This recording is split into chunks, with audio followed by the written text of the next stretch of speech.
I don't want to just sustain. I don't want to just maintain. Like, I want to thrive. Right. Like, I want to be a millionaire. Another person I follow says, if anybody should be a millionaire, it's an educator. Because educators are building all of these other professions and people that we see. The educators where that inspiration, that The impetus baseline. starts. Yeah. So, come on.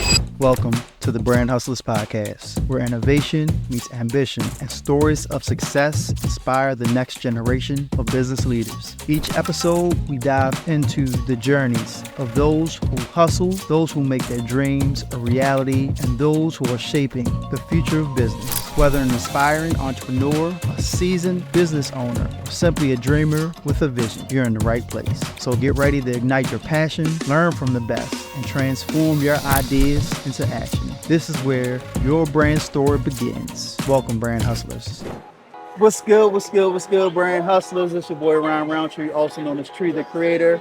And today, we are here with the amazing Dana. I want to say Bowles, that's where I know where we have You better not say it, you will get in trouble. But You will Dana get in Carr. trouble. And Dana has been my lifelong friend since middle school at this point. I'm going to say sixth, seventh grade. Yeah. 7th grade. It always brings joy to my heart to see her evolve, to her to move in different avenues and to be a beast in those avenues. Like, Beast. when I tell you she's phenomenal, when we dive into what she's tackling now, you'll soon understand. So thank you, Dana, for joining me today's Yes, episode thank you. You're going to make me cry before we even start. the Brand Hustlers. But let's just start by, since I know you so well, let's start with who you are and what do you do? If you could sum What I up what do. you do, how would you say that? What currently do? Because you know so many things. Oh my And gosh. recent transitions as well. Yes. Okay.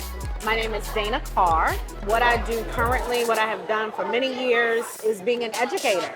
I am an educator at my core. I am a teacher.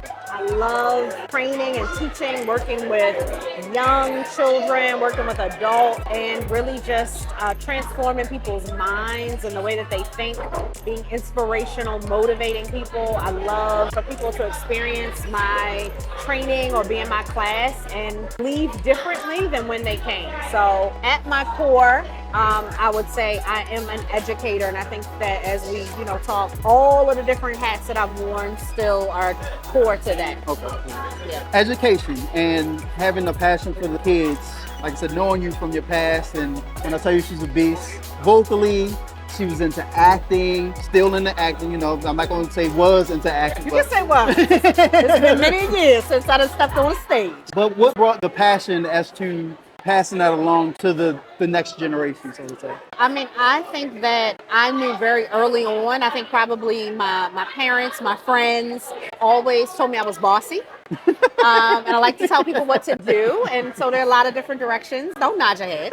That I could have gone. Definitely like controlling things. Yes, I like having control, very organized. But I really started as a teenager as a camp counselor. And I love working with young people and again, being able to see sort of their transformation as a part of being in my program. And so that just evolved. I think being at the School for the Arts and, like you said, studying acting. And at that time, wanting to go into teaching was not something that was nurtured. It was not something that encouraging or cultivating. And so that made me want to kind of do it even more and say, I want to do something different. I want to use all of these gifts and talents, that God gave me and be able to impress that upon, the next generation and people that were going to come after me. Okay. So is it not true that those that can't, they teach? I mean, Oh, that's totally not true. I literally hate that saying. No, that's not true. You teach because you have to have a passion. I mean, teaching is not for the faint of heart. I will say that, number one, teachers are very underpaid. And so you will not talk to any educator ever that says, I am in this for the money. I'm getting a great big old check. You have to have a passion for what you're doing. And so I think a lot of people, especially when I think about arts educators, that statement is kind of offensive because it's like we do and we teach. Right. My teachers at School for the Arts, I'll never forget. I was so impressed with them because they taught us. And then at night, on the weekends, they were directing, they were in plays, they were on the wire. You know, we came up on the wire. We had teachers that were in the wire. Like, they were doing the thing. And they also taught because that was what was important to them. They were passionate about it. Cool. Man, as though we're in deep in the education space, and I'll allow you to expound upon some of your previous, I would say, experience. But what are you doing now, and where is that organization headed? Okay. My background, like I said, literally started as a classroom teacher. I started very early because I went to school. I graduated in 3 years because it was so expensive. And went to school in New York, moved back here. And why you?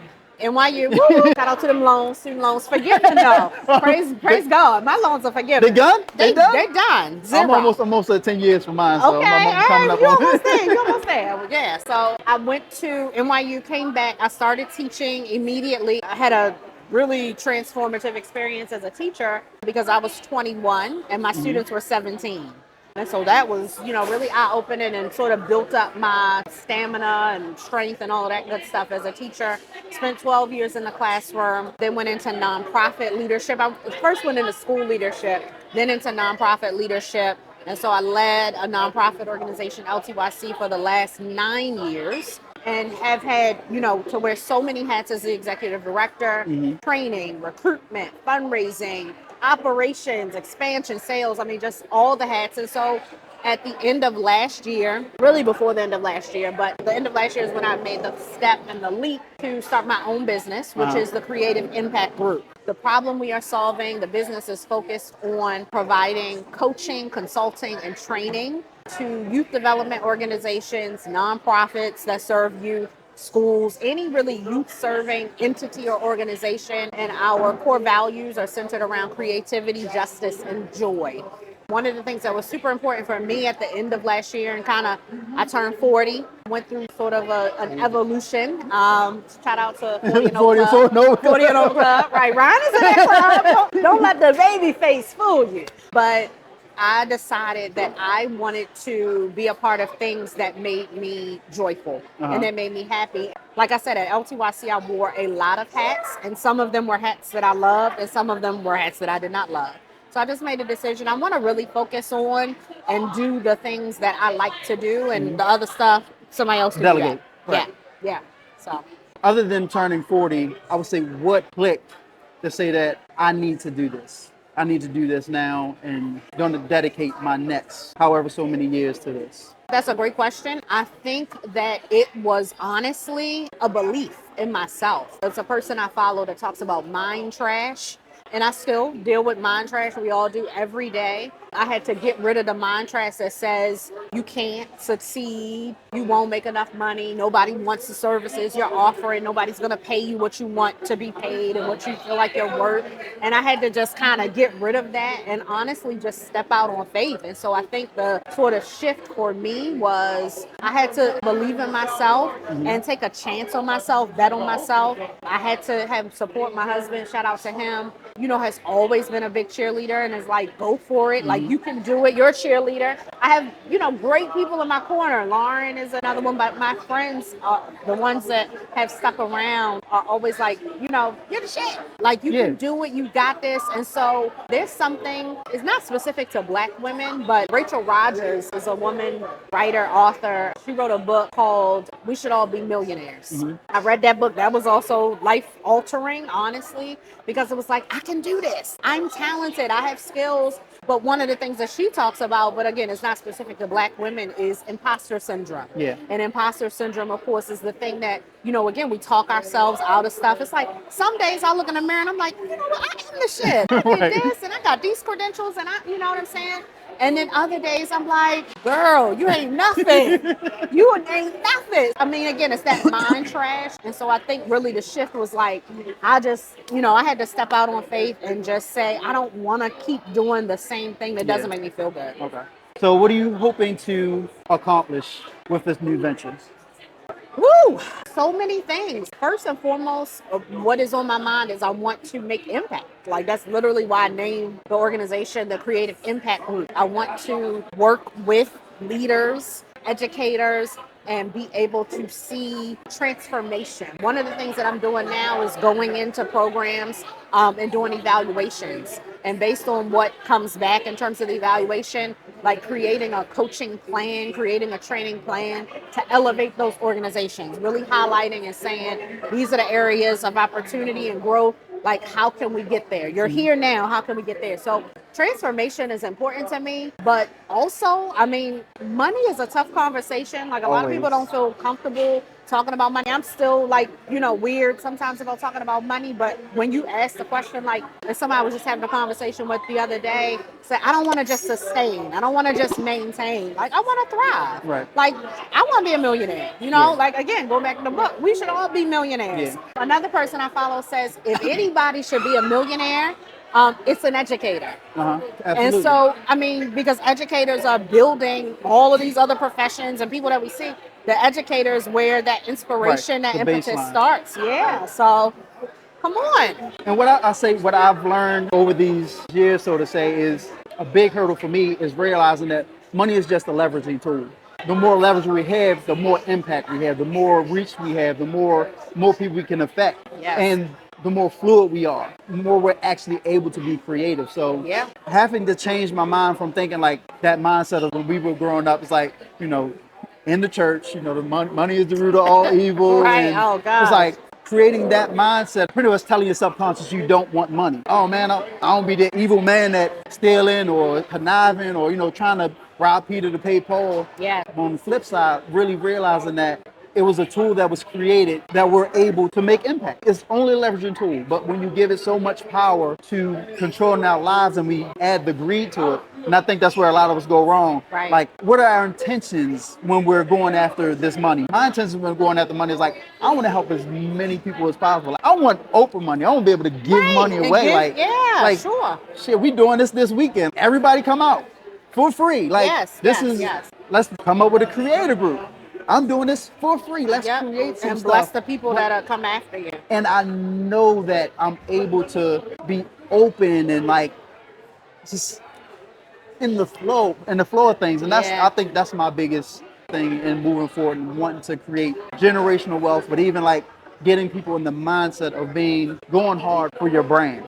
You know what I want to say? And it's so funny because you just said generational. And as you were talking, and this is no, disrespect, we both happen to have really great parents, mother and father, that were in our lives or are in our lives. But I also think that a lot of our money beliefs are generational. Yeah. I always think about my brother who is in corporate America. I mean, my brother has a different job, position, company every couple of years because he's going after the coins. Right. My father, my mother, they say the same job for 30 years. 35 right? You know years. what I'm saying? I mean, even when I made the decision I stepped away. I said, I'm making good money. I'm doing this and that. But it's time for me to step away, do something different. Like, you're stepping away? Yeah. What you going to do? How you going to live? You know what I mean? It's like all this stuff. And so I think also just seeing my parents not struggle, but just have enough. And it's just, again, I think that money is very generational in terms of the beliefs that we have about it.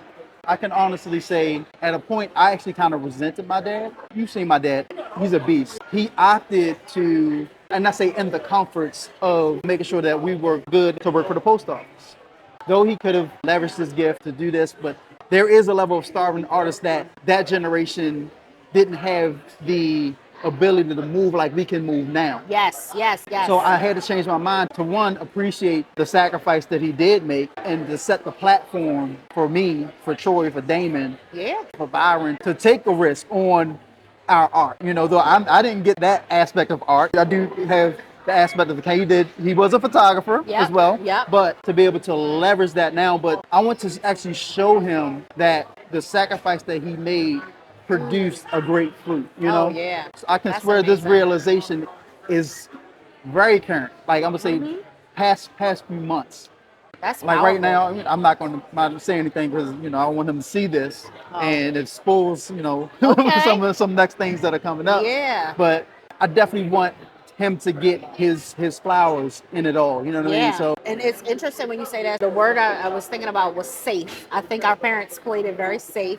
My parents were not creatives at all. And I'm kind of having the opposite experience now at 40 or, 40 plus, because I was an actress. I went to school, high school for the arts. I went to college for the arts. I have somebody in my life now of the older generation who's like, dang, really want you to go on Broadway. I want you to be in that movie. And I did not pursue that at 21, because at 21, I don't know who I was, but I was like, I don't want to be the starving artist. Like, I could have stayed in New York and auditioned and waitress. And I was like, I want to check every couple of weeks. So, I mean, again, teaching was the avenue by which I could do that. I still love teaching, but I moved back to Maryland and I got my check every 2 weeks. Now, 20 some years later, it's almost like I've kind of flip-flopped. Now I'm like, starving artist. I'm going to take a chance. I don't know where the next check will come from, but I got belief. I mean, the funny thing, even though the artist was there, you always were a worker. You always like the restaurant. You was the restaurant. Red expediter. I was expediting. People. Yeah, that's right. That's right. She, like acting one day, next day, she coordinating. You got this table, you got these tables. Like, she was on it, and I think that having that background or having that mindset of seeing your parents both in that comfortable place of having the paychecks every 2 weeks moved you more in that direction? Or on the flip side, even like it's super hard to pull away from it. You know what I mean? Yeah. And now we got kids, so it's not just us. I think about that too. I'm like, if it was just me or just me and my husband, like, we be good. We be lit, you know what I'm saying? And we be out here. But now it's like you have to think about the kids. And I love what you're saying, because we have to think about that. That's why it's so beautiful when you talk about your dad, because that's honestly like the legacy that I'm trying to create for my children. Yeah. You believe in something, you take a chance on yourself. Like, you don't have to go work for somebody, for 30 years. Like, you have options. If you want to do that, like, again, I'm not dismissing that. If that's what you want to do, that's great. And you can also do this. Like, if you have a passion, you can pursue it, you can build it, you can create it. So I think that's great that we're like giving our children that example. Yeah, parents and kids. Of course, kids are always, I would say, number one in my mind. But as we get older, it's like, I want to make sure that, he realizes it. Because, not to say that we can't guarantee time to anybody or whatever, or think that's, you understand what I'm saying. Absolutely. I'm not speak anything, but absolutely. I just know that he definitely continues to play a critical part in my pursuits. I'm actually listening to something yesterday. He said you need to do something every day that your parents would not approve of, or your dad more specifically would not approve of. Oh, wow. Because too often we get paralyzed in the regard of wanting to do things their way. Yeah. And to get that good job, from your dad or whatever. But it's like me making the decision to walk away from a pension. Yeah, talk about it. Is that is dumb. Yo, you making that every day. You telling dad, yeah. My dad is the same way. Like, so how's it going? I mean, he asks the same every time I see him. He says, "How's it going? So you doing this? Yeah. Did you pay your taxes?" I'm 40 years. Don't ask me to pay my taxes, Dad. Don't let me post something to Instagram that kind of leans against Christianity a little bit.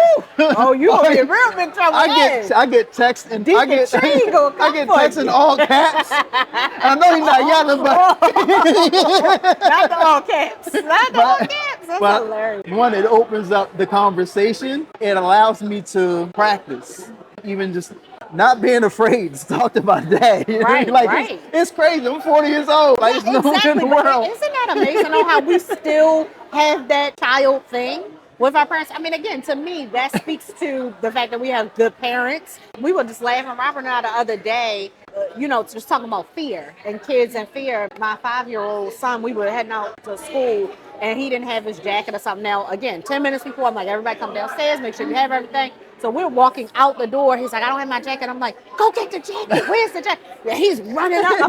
With the fear gone. I'm like, yeah, that's right. You better be scared. And Rob was like, yeah, but that's good that he has, a fear. Now, my 16-year-old, she need a little bit more fear. Like me. She need a little bit more, right. I'm going to take my time to get this jacket. All right, let me go get the jacket. You better hurry if you get left. We already late. So, yeah, but I mean, I think that's so interesting. Again, even as adults, like I said, you still want that approval from them. I feel that. You know what's even funnier? I feel like I was actually bullied recently. Bullying as an adult? Not bullied. By your father? No, not by my father, but just in general, by a colleague. And it's just like, am I being bullied? Oh yeah, that happens. Adult bullying is real. I'm like, Adult bullying is whoa. real. Oh yeah. And of course, we can't react like, we react in middle school or Oh high yeah. school. Yeah. There are a lot higher stakes, you know what I mean, especially on the job per se. Yeah. And it's like, let's play this game. You want to play this game? Let's play this game. I'm going to concoct me a Right. nice little email. Okay. Yeah. And per our discussion. I love that. Not even- A no, per. I just wanted to bring to your attention Then that copying all the appropriate managers and stuff. at 0500, Oh my gosh. this transpired, Yes. and unbeknownst to me, Right. Right. You gotta throw in you the want to play that unbeknownst. game? Let's The go. unbeknownst is important. The per hour, I love a per hour email. Per your last email. I'm like, oh my God, please. Yeah. I'm going to send this up to the chief. Right, How about right, let this exactly. happen again? Exactly. Let it happen again. Exactly. Let Let's us go know. see who get bullied. Let You them gonna know. be Oh when my God. when your job is on the line. Let's Right. try me. But anyways, Yeah. But it's crazy that as adults we still deal with what you would think are just specific to kids, Mm-hmm. But I would say, very, very, I would say, proud of us. I'm definitely proud of you. Like, I still have of course, the self-doubt, the internal self-doubt where Yeah. we can't see it. The people around us sometimes has to express what they're seeing from the outside. Because being in it, you don't realize the impact that you're making, or you feel like it's not reaching who it needs to reach. And it may not be, to a certain degree, getting where you want to in the time frame. Yeah. But I can honestly say, especially in these past couple of years, coming in and, shooting things with you, with L2IC, like, I'm amazed. And Aw, I'm thank you. gonna tell you every time I text you, like, what's Pastor? going on, Pastor? You know what I mean? Pastor. I thought about you Give us today a when I word, was at the class teaching, and I felt my pastoring come on because I was trying to, that nobody was talking back to me, and that's tough, when you're in front of an audience, and I felt my pastor come on. But yeah, I mean, I'm proud of us too. When you think about the self-doubt, it's really about getting that mind trash out. Robert always laughs at me because I get nervous. Like today I taught this class subbing for somebody. When I go to trainings, like I over prepare and I get nervous. And somebody told me a long time ago, more connected to being nervous, getting on the stage and performing, like if you're nervous, it means that you care. And so it's important to me in any audience that I'm stepping in front of, audience, students, adults, whatever it is, that I do a good job. Like I want to do a good job. But always that self-doubt creeps in. And he's like, girl, you gonna be fine. You always fine. Like you good. I'm like, I know, but and I just go through this whole thing every time. With this new venture, if you could only focus on one thing out of the totality of what you're offering, what would it be? Training, hands down, training. That is where I think I hate using words because I feel like they're so like lofty, but calling. I mean, I really do feel like that's my calling is to be able to get in front of people and get to results and again get transformation, make impact. And so if I had to, like you said, pare it down to like one thing, it would definitely be training and working with adults. I don't mind working with young people, but I did that for 12 years. So what I do really they, want to so work what do with they look like? adults. Are they workshops, or are you hosting workshops, or I say being brought on by different companies and corporations? Like, how does that look? Yes. So essentially what it looks like now is I have in-house workshops, like you said, that I've created things on systemic change within an organization, effective communication. I'm doing a workshop in a couple weeks for an organization that their staff, they have a younger staff. Shout out to what's after us? Millennials. I think we're technically millennials, which I don't know about Generation X, Y, Z, whoever they Right, are. whatever. But the way that they email, right, on Zoom meetings. But I was telling this young lady I had an awful experience where I was on a meeting, leading a meeting, and one of my subordinates, somebody that was reported to me, she was cooking breakfast during the meeting. But had the camera on and everything, was cooking up the eggs. Oh yeah, I'm like, do you hear me? Are you listening? Yeah, I'm here, girl. I'm So, here. no ma'am. So effective communication, anything connected to creativity. So yes, I have workshops that I've created in-house. And then one of the things I really want to do is sort of break into the corporate space. Again, by way of my brother, I've talked to. Where we're going to do. Yes, what we're going to do is break into the corporate space by talking to my brother and him connecting me to, he's in pharmaceuticals, we're talking to them, these big corporations that also can pay, well, is creative facilitation. So they have whatever topics or, slide decks that have already been created. And right now it's delivered in a very unengaging way, right? It's boring. I mean, just to put it transparently, it's boring. So they need somebody to come in and put the razzle dazzle, put the pastorship on it, make it like it's the best thing since sliced bread. So that's really what I want to do, is start to remix other people's stuff as well. Well, you also know, of course, we've had conversations, and I'll definitely be in the mix, helping to facilitating that via online, online courses. But in the meantime, and in between time, these corporations, how can they contact you? Put the razzle dazzle on their corporations. Like, I guess I want a snapshot. Like, I am. See, we're in a good place. Food safety. I was thinking about food safety. Food safety. What would you recommend to OSHA, or like, let's say food safety? Like, how could you put your razzle dazzle in that space? Yeah, so I think number one, it starts with a facilitator and their amount of energy and enthusiasm they have about the topic. Again, food safety is not, for any of us, maybe some people get excited about it, doesn't excite me. But again, my acting background, you got to play the part. Food safety. We talk about food safety today.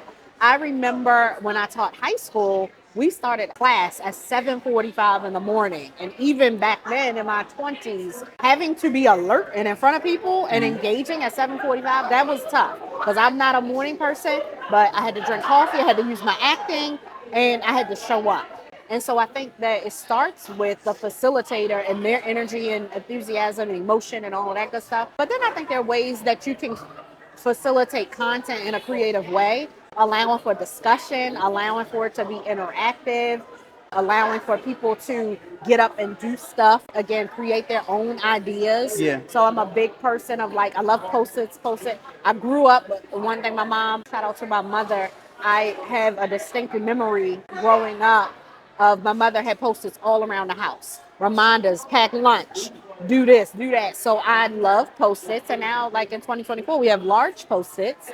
So anything where people are engaging and writing and talking, all of the different ways that we learn kinesthetically, they're getting up, I think can make any topic, elevated. At the end of the day, the content is what the content is. But those are some of the things I think that, regardless of what the topic is, it'll make it a little bit more interesting. Okay. Yeah. All right. So being as though we are now full-time entrepreneurs, well, I'm not 100% yet. We are moving in that direction. What does it take to be a brand hustler? Like, you have this new brand, you have to scream from the rooftops. What does it take to be a brand hustler? Like 21-year-old you. And what would you tell that 21-year-old? Give them a few nuggets as to moving in that direction. Yeah, I think that you have to eat, sleep, and breathe. I want to say your business and your brand, but I am also a lifelong learner. We were just talking about, now a lot of the way that we get our information is online. You mentioned listening to a book. I listen to a lot of books. For me, it's overwhelming how much information that we have access to. But I think that if you're really going to be a brand hustler, you're really going to go after whatever the dream or the passion is. You have to be committed on a daily basis to do something that is going to impact that brand, whether it's listening to a podcast or reading a book or just reflecting, writing down in a journal your thoughts or making a connection, relationships, whatever it is, you just have to be 100%. Again, something every day to go after, your dream. Awesome. Yeah. Well, thank you, Dana, for today's awesome podcast. How can people contact you, find you? Where are you on social media? Social media. Okay. Social media is a struggle, but you can find me on LinkedIn is the best way. You can search my name, Dana, D-A-N-A, Carr, C-A-R-R. I am also on Instagram. I believe my handle, if that's the right word, is Dana224. And then my organization, my business is the Creative Impact Group. That website is www.thecreativeimpactgroup.com. So those are the best ways to reach me. Awesome. Well, once again, I appreciate you, Dana, for taking your time out of your super busy schedule, because this has been a long time coming. Yay! It's supposed to have been one of my first ones, but we finally were able to make this happen. Again, Brand Hustlers, thank you for checking into yet another episode. Be sure to check out our previous episodes and the episode coming out each and every Friday just for you. Be sure to follow us on all social medias at brand.hustlers. And be sure to join our community, Brand Hustlers community, where we actually share how to create videos that will help to build your business, various ways to brand your business to really make impact. So join up. Once again, it's your boy Ryan Roundtree, also known as Tree the Creator. Peace out. You've been tuning in to the Brand Hustlers Podcast, the sanctuary for ambition, innovation, and the relentless spirit of entrepreneurship. We hope today's journey has fueled your passion, sparked your curiosity, and given you the insights you need to take your brand to new heights. Remember, every big achievement starts with the dream and the courage to hustle for it. Don't miss our next episode where we uncover more stories, strategies, and insights from the world of business. Until then, keep hustling, stay inspired, and turn your vision into victory. Thank you for listening, and remember, your brand's legacy starts right now.